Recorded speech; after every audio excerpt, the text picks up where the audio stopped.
Huawei is selling its budget brand smartphone unit Honor. It's after U.S. sanctions have restricted supplies to the company. China says there are no local CCP virus cases, but claims cases were imported on food product packaging from 20 countries. The countries consider these claims to be baseless. A British diplomat saved a drowning Chinese woman while other Chinese people were watching from the side. Why had no one else tried to save her? The Chinese Communist Party's media mouthpieces went full throttle and insulted U.S. Secretary of State Mike Pompeo. It's after he made comments about Taiwan. And U.S. President Trump continues fighting against the Chinese Communist Party. And China is hoping Joe Biden wins the election, expecting Biden to take a softer stance against them. Welcome to China in Focus. I'm Tiffany Meyer. Huawei is selling its budget brand smartphone unit Honor. The consortium buying Honor said today it's a move to keep the company alive. Huawei is selling off its budget smartphone arm Honor. A group of over 30 agents and dealers want to salvage the company. Canalys market research data says that Honor accounts for 24% of its smartphone sales. U.S. sanctions on Huawei have restricted supplies to the company on national security grounds. The group announced the purchase Tuesday by a newly created company called Shenzhen Jirshin Information Technology. Huawei issued a statement saying they will not hold any shares in the new company. They also said that the company has been under pressure due to persistent unavailability of technical elements for its phone business. No figure was given for the deal. U.S. sanctions have affected all ranges of Huawei phones. Huawei announced in August it would be unable to continue making the Kirin chips that power its premium models. An analyst at IDC, Will Wong, says it will be easier for Huawei to make a potential buyback in the future from this consortium. That might not be so easy if they sell it to other smartphone or electronics makers. A Reuters source said Honor will look for more investment partners in the future, with the possibility of an eventual listing. The Chinese Communist Party, or CCP, claims it has successfully controlled the spread of the virus. But now cases are on the rise, and Beijing is blaming it on other countries' food imports. China says it's been finding traces of the CCP virus in food imports. That's including German pork, Indian fish, and Brazilian beef. However, foreign officials are saying the claims are baseless. According to Reuters, Canada called China's testing and then rejecting of imported foods unjustified trade restrictions. The comment came during a recent World Trade Organization meeting. A number of countries have shown support for Canada's stance, the US, Mexico, Britain, Australia, and Brazil among them. Despite China blaming food products for importing the virus, a Reuters report says one Beijing-based diplomat said China has not yet released any lab results or evidence to back up the accusation. Both the CDC and the Food and Drug Administration have stated that food and product packaging are not virus transmission sources. Beijing's claim comes amid a surge of virus cases across several provinces in China. The Chinese regime has a history of redirecting responsibility when it comes to the virus. In the early periods of the pandemic, China pushed the theory that the virus did not originate in Wuhan, instead attempting to pin it on American soldiers who visited the city. China also made similar accusations of France and Italy. Recent rises in confirmed CCP virus cases in China can be seen in Shanghai, Shandong, and Xinjiang region, among other areas. This is Don Ma, NTD News. Hong Kong's first socially distanced entertainment park is opening to the public. Located at the harbor front of the Central District, it's one way the entertainment industry has pivoted to cope with the CCP virus. It's a place to come to socialize during the pandemic. This outdoor area is dotted with 100 enclosed areas. Each have seating for between 2 and 4 people in areas measuring 27 square feet. There's a gap of 5 feet between each enclosure, so groups are kept at a distance from each other. This park has been built as a response to CCP virus measures. Visitors are keen to get out of their homes and socialize, but they want to minimize the risk of catching the virus. It's been a long, hard year locked inside for the majority of it, so it's nice to be able to sit outside with some friends, have a drink, enjoy a film. I'm really looking forward to it. This resident has come to watch the classic shark horror film Jaws. It's been a challenging time across the world for the entertainment industry. With large gatherings ruled a clear danger zone, bringing people together for cinema, theaters, and gigs is a tough sell. So we had to really rethink and be creative about a solution we can find to address the challenges of COVID-19. We have to reinvent, reiterate, and rejuvenate the events industry with clever concepts that can deliver safe entertainment for consumers to enjoy. Wilson's company is organizing this outdoor event. Apart from movies, this location also offers other activities including live music performances and yoga classes. Measures at the outdoor park include temperature checks, mandatory face masks, hand sanitizers at each entry and exit point, and regular cleaning. The cinema had a trial screening last Friday. All tickets for the first night's movie sold out in advance. Pfizer is planning to test distribution of its COVID vaccine candidate in 4 states. The experimental vaccine has excited health officials because Pfizer's preliminary data indicates it is more than 90% effective. However, distributing it may prove challenging. Pfizer has kicked off a pilot delivery program for its COVID-19 vaccine in 4 U.S. states. The vaccine reached a major milestone this week when initial data showed it to be more than 90% effective. But one challenge Pfizer faces is the shipping of the vaccine that must be stored at minus 94 degrees Fahrenheit, significantly below the standard for other vaccines. The 4 U.S. states are Rhode Island, Texas, New Mexico and Tennessee, and different size, diversity of population, as well as immunization. In a statement on Monday, the company said they were hopeful the pilot would serve as the model for other U.S. states as well as international governments. They also clarified that the 4 states will not receive vaccine doses earlier than other states by virtue of the pilot. Pfizer expects to have enough safety data from the ongoing large-scale late-stage trials by the 3rd week of November, before moving ahead to apply for emergency use authorization. Now we look at a vaccine from Russia. India and China may start producing Russia's Sputnik V vaccine against the CCP virus. This, according to Russia's RIA news agency, citing President Vladimir Putin on Tuesday. Putin also proposed that the creation of a vaccine research center be sped up for BRICS countries, a grouping made up of Brazil, Russia, India, China, and South Africa. Russia has so far exported its vaccine to 4 countries: Belarus, Venezuela, India, and the United Arab Emirates. Russian scientists said the vaccine was more than 90% effective, but fewer cases were reported in the Russian trial, meaning there's less certainty that the vaccine's true efficacy is above 90%. That's compared with the Pfizer and BioNTech analysis. And a daring rescue. A British diplomat was spotted diving into a river to save a drowning Chinese woman. The incident was soon shared on social media, and now Chinese people are hailing him as a hero.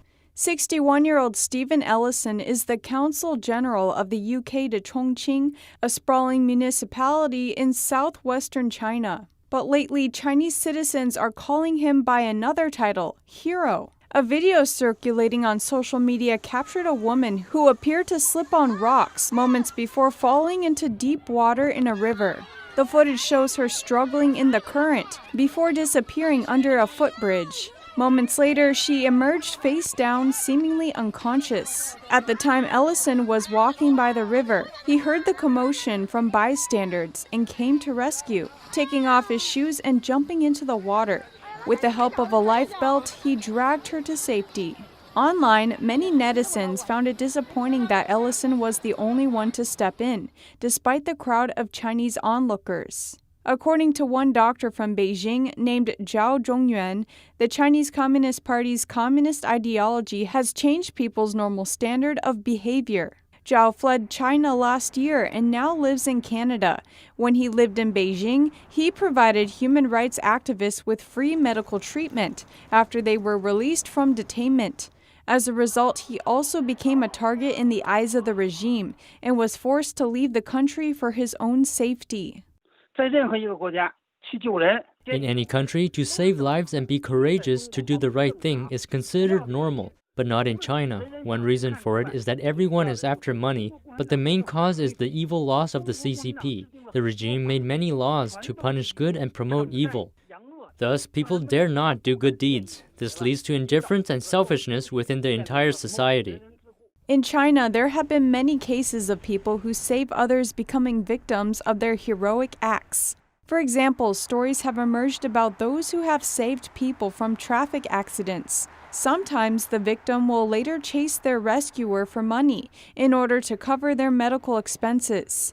That's because the regime dedicates much less funding to healthcare and other welfare systems than is needed. Privileged upper classes and Communist Party officials enjoy most of the funding and resources, while little is left from middle and lower class citizens. Reporting by Chen Han, Xu Wenhui, NTD News.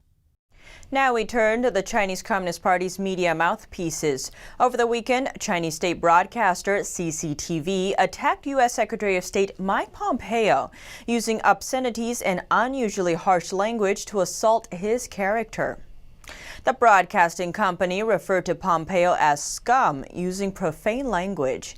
It went so far as to call him the world's largest instigator, labeling him as someone who often stirs up trouble. The broadcaster also compared him to a rogue gambler with red eyes, derived from a Chinese idiom. The phrase describes a desperate gambler on the brink of failure whose will to risk everything for one last bet. At the same time, another state mouthpiece newspaper, the People's Daily, also joined in on the attack. In an opinion piece, the paper denounced Pompeo as apocalyptic, arrogant, ignorant, sinister, misleading, and disruptive. Pompeo has faced repeated attacks from Beijing in the past, often following his outspoken criticism of China's human rights abuses and suppression of religious freedom. But just what triggered the particularly intense backlash from CCTV? Last week, Pompeo said in an interview that Taiwan has never been a part of China. Beijing's communist regime claims Taiwan as its territory and has threatened to reunite the island with the mainland China by force if needed. But democratic Taiwan staunchly rejects the claim. On top of that, Pompeo also expressed support for holding human rights violators accountable on Monday. In a Twitter post, he wrote that the U.S. will continue to implement the Magnitsky Act, a bill which helps bring human rights persecutors to justice.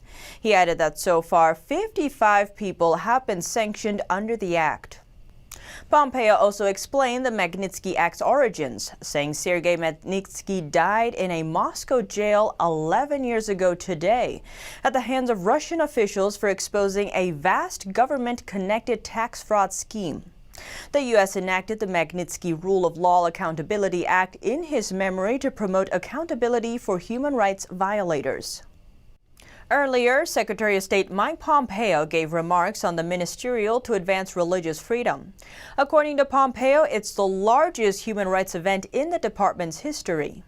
Assaults on religious freedom or belief are assaults on the first of those rights, and they are tragically happening all across the world.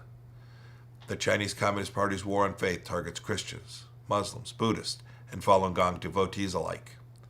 The party spares no one. Secretary Pompeo went on to detail the religious persecution happening in Iran and North Korea as well. He encouraged everyone to work to continuously protect religious freedom. Pompeo concluded his speech by saying faith is eternal and tyranny must be overcome. The U.S. Department of Justice, or DOJ, recently reviewed its China Initiative program. It aims to prosecute wrongdoing that benefits the communist regime. The DOJ stated that it would continue to go after the Chinese regime's criminal activities. On Monday, Christopher Wray, the director of the FBI, said the Chinese Communist Party's theft of sensitive information and technology isn't a rumor or a baseless accusation. It's very real, and it's part of a coordinated campaign by the Chinese government, which the China Initiative is helping to disrupt. Wray added the FBI opens a new China-related counterintelligence case nearly every 10 hours and will continue our aggressive efforts to counter China's criminal activity. In 2020 alone, DOJ and the FBI exposed 6 people who came from China to study in the United States. They had concealed their affiliations to China's military on their visa applications. President Trump is reinforcing the country's hardline policies towards China. Corey Stewart, a known critic of the Chinese Communist Party, has been named for a senior post at the U.S. Department of Commerce. His appointment is expected to help the Trump administration push through tougher policies on China. This, according to sources familiar with the matter. Stewart is an international trade lawyer and will be acting as Principal Deputy Assistant Secretary for Export Administration. Sources say the position was newly created for him. Details about the job's responsibilities are not yet available.